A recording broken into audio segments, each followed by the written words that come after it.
I'm really proud of my team, and they're getting better. And we were getting better in late January. I could see it. We just didn't get the results that we wanted. And I knew if we just kept improving and kept creating and building and sustaining our identity, that the wins were going to eventually start to happen for us. And you know, we're breaking things down, and you know, we're 3-4 right now. I told them we're going to do things in chunks. That's how we're going to do this. And they really believe in it. I thought our leadership was fantastic during these last couple of weeks, but specifically after the Purdue game. They were definitely down. We turned that team over 23 times and came up short. But they came back in, and they came back to work. They continue to get better. We had a fantastic practice yesterday. This first 20 minutes, if I could bottle that up on both sides of the floor, this is the team that we've been expecting for a long time. Pat, the way that Tim Miles described Jamari is that he made a lot of hidden plays. Is that how you would describe his play tonight? We call them attitude plays. They might not show up in the box score. It's like Mike might not get a block shot, but he alters a ton of shots, right? Just like Roby does. Jamari just speeds guys up, speeds players up, and he sets the tone for us on both ends of the floor. And the fact that he was able to get us some points and some rebounds and great assists with only one turn is just fantastic. So when he plays that aggressive, I think it really helps all of us. It really helps all of us. I had a couple things, Pat. How do you account for your offensive efficiency in this game? I think it was almost 1.5 points per possession, which for you guys has been, I think, a pretty big number. Yeah, I wish I could tell you. I thought we shot the ball well in practice over the last few weeks. And I just we haven't seen the ball go in as much as I would like. You know, first half Purdue we made 5, and second half we didn't make any. So tonight, being at home again, you know, we shot the ball well versus Michigan for the most part, and you know, the ball's going in the basket. Again, our offense, we're moving the ball, we're sharing the ball, we're putting pressure on the paint. So when you're doing those things, guys get in rhythm shots. And Lamar's three-point shooting numbers have been really poor this year overall. When he makes a couple, what does that do for you, and what does that do for him? Oh, it's huge. What it does for our team is it opens up the whole floor now, because everybody's loading up. There's no space out there because Jamari's not a great three-point shooter. Johnny's not shooting threes. So now you got 3 guys that are not making threes. So when he's making threes, like he did at the end of last year when we went on that great run, the floor just opens up. And you know what? I could see it's coming. I could see his ball flight in practice. I could see his shooting in practice is really starting to get more consistent. So for him, his confidence is sky high right now.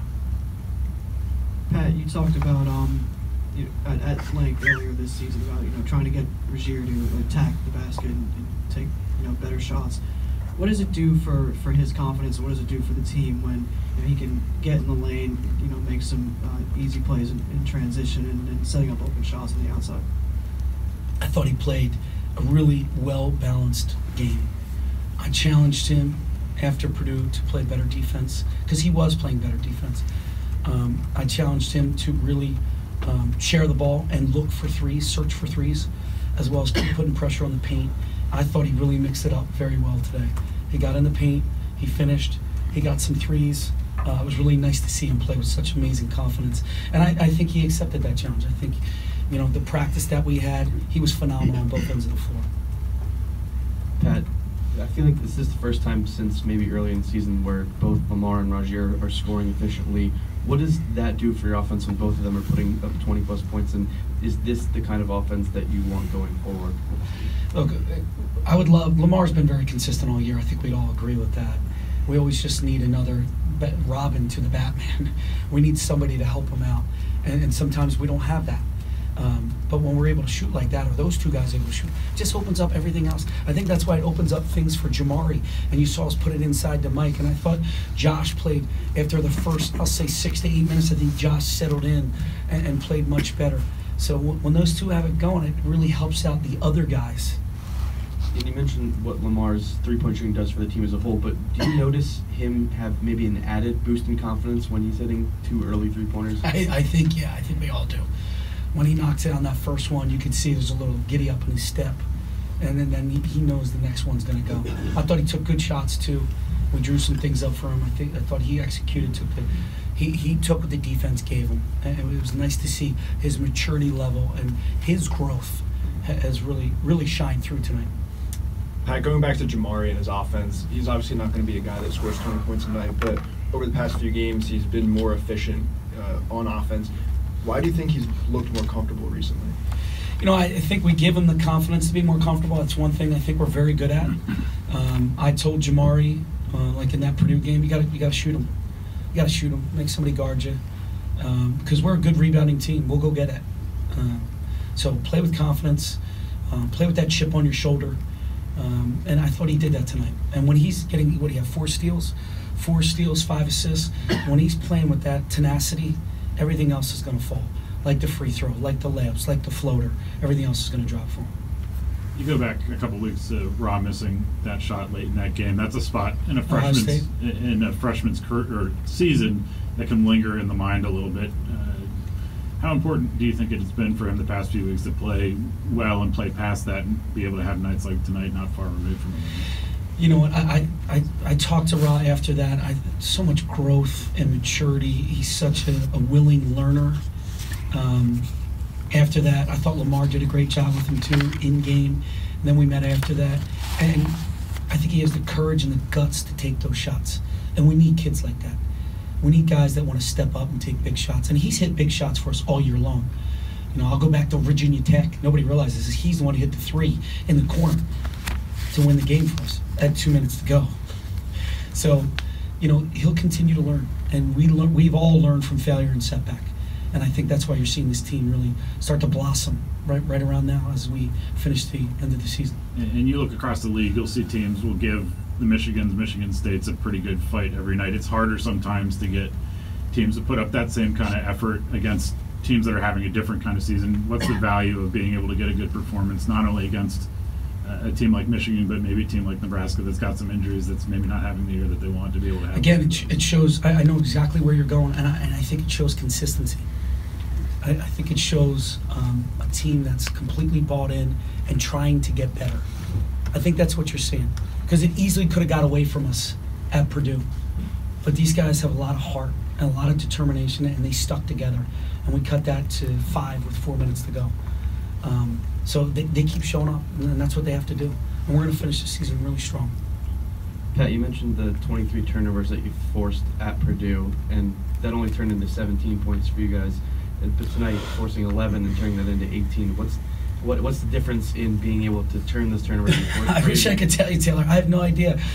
We're winning the rebounding battle. We're turning teams over, but yet we're not producing the points I'd like to see. Like, we turned it over 16 times, and Purdue produced 23 points, I believe. So it was nice to see us do that for once. And we need to continue to do that, because we have some speed out there. We have some athleticism out there. We're really connected out there right now on the defensive end with our three-quarter court press and what we're doing. So if the guys can turn those into points, that always helps. You knew Nebraska would probably throw a punch coming out in the second half, and they did. They had that 5-0 run.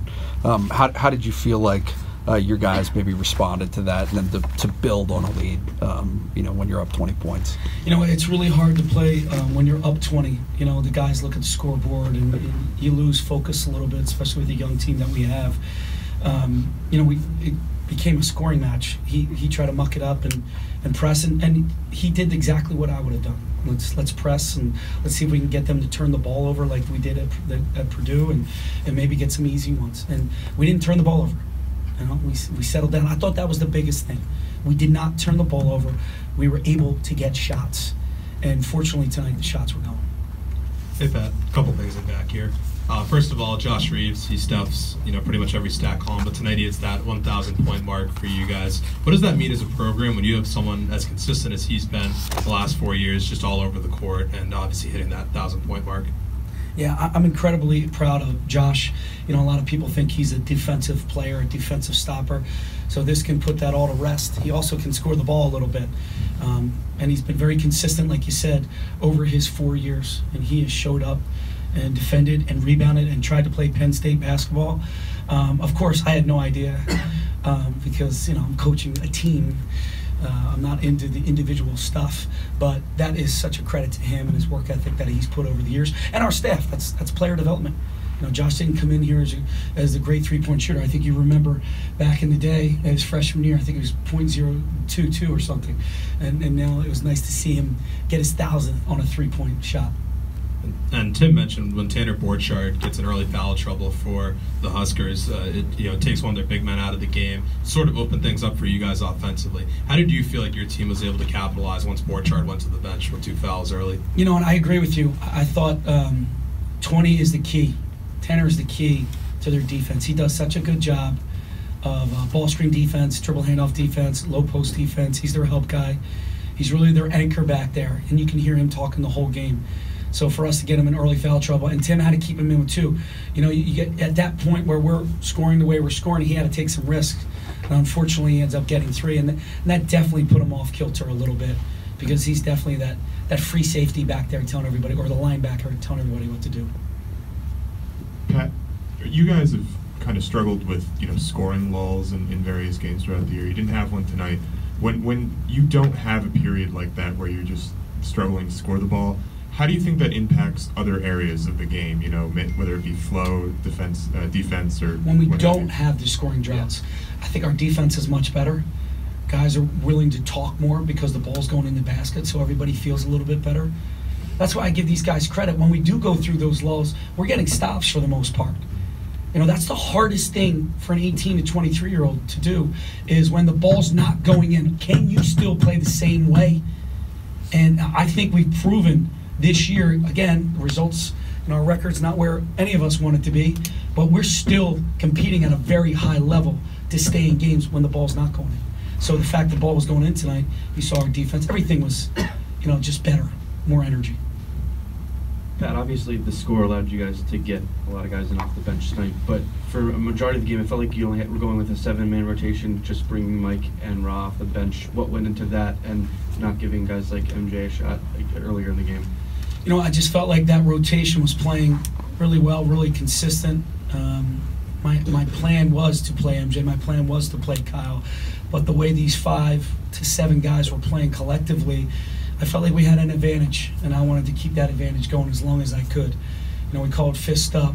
A couple guys put a fist up, but I put that guy right back in because he was playing so hard. He earned the right to go back in and not sit on the bench for a longer period of time, where I might put MJ back in or I might put Kyle in those situations. So I felt like those 7 guys with Mike gave us an advantage.